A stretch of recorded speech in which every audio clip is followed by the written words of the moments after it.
क्या भी नहीं आता बेटा सलमान।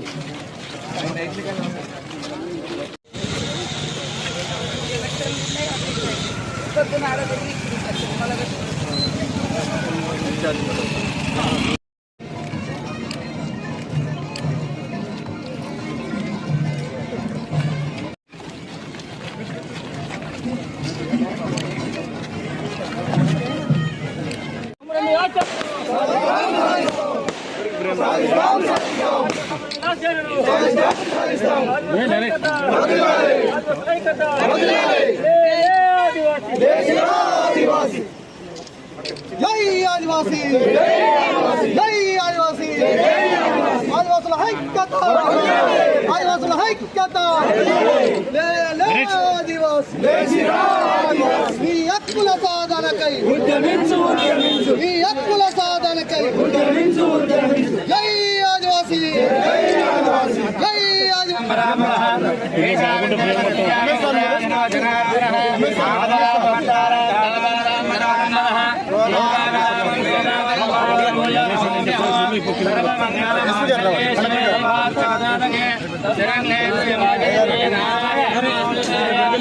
उधर बढ़ेंगे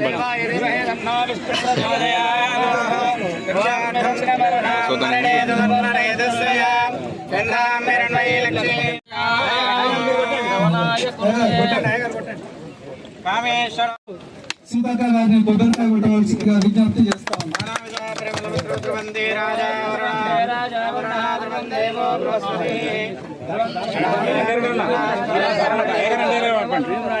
కొద్దిగా వెడల్పు జరగండి, కొద్దిగా వెడల్పు జరగండి.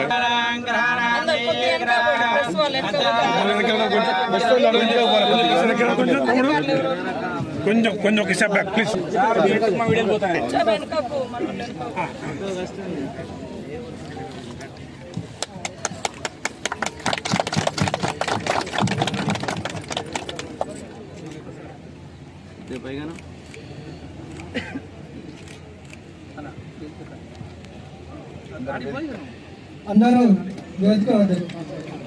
కొత్తగూడెం అనేది ఒక చిన్న కుగ్రామంగా ఉండి అది మరి మండలంగా వచ్చి ఈరోజు 2 మండలాలకు కేంద్రంగా మారబోతున్న సందర్భంలో మరి మనకు వరంగల్ నుంచి నర్సంపేట నుంచి ఇల్లందుకు కూడా రోడ్డు పెద్ద ఎత్తున రష్ కూడా పెరుగుతూ ఉంది, రద్దీ కూడా ఉన్న ఈ క్రమంలో మరి ఇక్కడ వచ్చిపోయేటువంటి జనాలకు కూడా ఇబ్బంది ఉండొద్దు, గ్రామస్తులకు కూడా బాగుండాలనే ఉద్దేశంతో ఈ యొక్క కొత్తగూడెం మండల కేంద్రానికి 12 కోట్ల రూపాయలతోటి మరి రోడ్ వైండింగ్ చేసి సెంట్రల్ లైటింగ్ పెట్టాలనేటువంటి లక్ష్యంతో ఒక 3-4 నెలల క్రితమే ఇక్కడ అనౌన్స్ చేయడం జరిగింది. దాన్ని ప్రకటించిన విధంగానే మరి ఈరోజు 12 కోట్లతోటి ఈ యొక్క రోడ్ వైండింగ్ చేయడం జరుగుతూ ఉంది. అదే కాకుండా మరి ఒక మారుమూల ప్రాంతంగా ఉండి ఎక్కడికి హాస్పిటల్ పోవాలన్నా కూడా అటు నర్సంపేట ఇటు గూడూరు మహబూబాద్ పోవాల్సినటువంటి పరిస్థితి ఉండే.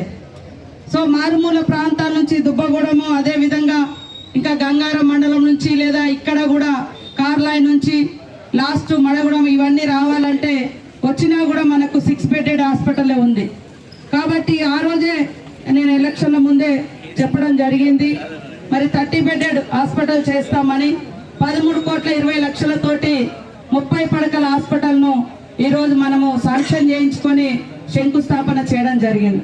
వాస్తవానికి 30 బెడెడ్ హాస్పిటల్ 6 నెలల క్రితమే, దాదాపు 3 నెలల క్రితం పైగా శాంక్షన్ అయి ఉంది. కానీ మనది వైల్డ్ లైఫ్ ఏరియా ఉండడంతో ఫారెస్ట్ రకాల ఇబ్బందులతోటి డిలే అయింది.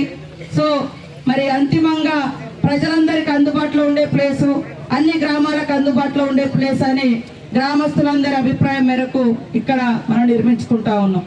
అత్యవసరమైంది హాస్పిటల్ కూడా, కానీ దాన్ని కూడా కొన్ని దుష్ట శక్తులు అడ్డుకోవాలని, అరే 10 ఏళ్ళు మీరు చేయరైతురి, మేము చేస్తేనేమో అడ్డుకుంటుండ్రి. మరి మొన్నటి దాకా యూరియా డ్రామాలు చేయించారు ఇక్కడ కొంతమంది.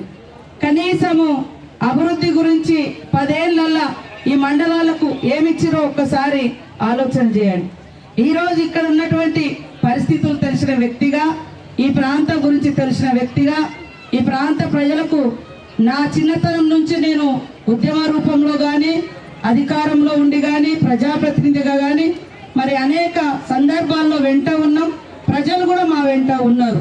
కాబట్టి ఖచ్చితంగా ఇక్కడ ఈ మండలాలను అభివృద్ధి చేయాలనేటువంటి లక్ష్యంతో ఈ యొక్క అన్ని గ్రామాలకు రోడ్లు, బ్రిడ్జెస్, అదే విధంగా హాస్పిటల్, ఇంకొక డిగ్రీ కాలేజ్ కోసం కూడా అది ప్రయత్నం చేస్తా ఉన్నాం. అది కూడా తొందరలోనే వస్తుంది. అదే కాకుండా ఈ ప్రాంత ప్రజలందరి చిరకాల కోరిక 2 పంటలకు నీళ్లు కావాలని ఇప్పటికే 2 సార్లు మరి సర్వే చేసే అధికారులను పిలిచి సర్వే చేయించడం జరిగింది.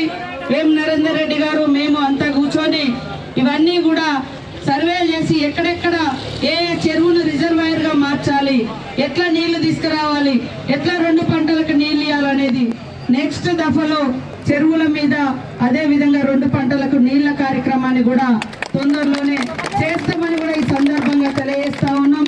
మరి 10 ఏళ్లలో ఒక్క ఇల్లు రాలే. ఈ రోజు దాదాపుగా ఈ 2 మండలాలకు సంవత్సరన్నర కాలంలోనే 900కు పైగా ఇల్లు శాంక్షన్ చేసినాం. ఇంకా కూడా ఖచ్చితంగా పేదలకు ఇల్లు రానటువంటి వాళ్ళు చాలా మంది ఉన్నారు.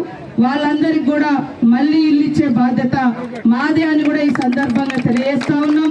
సీసీ రోడ్లు కానీ, బీటీ రోడ్లు కానీ, బ్రిడ్జెస్ కానీ, హాస్పిటల్ కానీ, ఇల్లు కానీ ఇవాళ 10 ఏళ్లలో ఒక రేషన్ కార్డు కూడా ఇవ్వనటువంటి పరిస్థితి. అలాంటి వాళ్ళకు కూడా పెద్ద ఎత్తున అడిగిందే తడువుగా రేషన్ కార్డులు కూడా ఇచ్చినటువంటి ఘనత మన సీఎం రేవంత్ రెడ్డి గారిది. అట్లా ప్రతి ఒక్కరు కూడా సొంత ఇళ్లలో ఉండాలి, ఇల్లు ఉండాలి అనేటువంటి లక్ష్యంతో కూడా ఇళ్ల కార్యక్రమాన్ని చేపట్టడం జరుగుతుంది. కాబట్టి అభివృద్ధికి సహకరించండి. దయచేసి అభివృద్ధిని మనము దూరం చేసుకుంటే మళ్ళీ ప్రజలకు అంటే ఈ ప్రాంతం గురించి నాకు తెలిసినంతగా గతంలో ఏ ప్రజాప్రతినిధి పనిచేసినా వాళ్ళకు తెలియదు, భవిష్యత్ తరాలలో వచ్చేటోళ్ళకు కూడా తెలియదు. ఎందుకంటే అణువణువున తిరిగిన వ్యక్తిగా మరి నాకు తెలుసు. కాబట్టే ఈ ప్రాంతంలో పెద్ద ఎత్తున మన గవర్నమెంట్ రాగానే ప్రతి గ్రామానికి రోడ్ సౌకర్యము, బ్రిడ్జీలు ఎక్కడ బ్రిడ్జీల నిర్మాణము, వాగుల మీద ఎంత జరుగుతుంది. ఇంకొక దఫా వచ్చే దాంట్లో అన్ని రోడ్లు కంప్లీట్ అయ్యే విధంగా ఇంకొక దఫా ఫండ్స్ తప్పకుండా ఆర్ఎండ్బి కానీ, పిఆర్ కానీ, ఐటీడీఏ నుంచి కానీ తీసుకొస్తాం. సీసీ రోడ్లు కూడా తొందరలోనే ఇంకా కొన్ని ఇక్కడికి శాంక్షన్ చేసి గల్లీలలో సీసీ రోడ్లు కూడా వేయిస్తామని తెలియజేస్తూ ఇక్కడికి వచ్చినటువంటి పెద్దలకు, అధికారులకు, గ్రామస్తులకు, పత్రికా మీడియా సోదరులకు, ప్రజాప్రతినిధులకు అందరికీ పేరు పేరున హృదయపూర్వక నమస్కారాలు. మాకు పని చేయాలనేటువంటి సంకల్పం తప్ప పగలు పెట్టుకోవాలనే సంకల్పం ఉండదు. పని చేయాలి, ప్రజల మెప్పు పొందాలి, ప్రజలకు సౌకర్యవంతంగా ఉండాలి. ఎన్నో ఏళ్లుగా ఈ ప్రాంతంలో నివసిస్తున్నటువంటి పేదలకు సౌకర్యాలు లేక ఇబ్బంది పడే పరిస్థితి రావద్దని అందరం కలిసిమెలిసి ఈ ప్రాంతాన్ని అభివృద్ధి చేసుకుందామని కూడా ఈ సందర్భంగా తెలియజేస్తూ మీ అందరికీ శుభాకాంక్షలు, ధన్యవాదాలు తెలియజేస్తూ సెలవు తీసుకుంటా ఉన్నాం.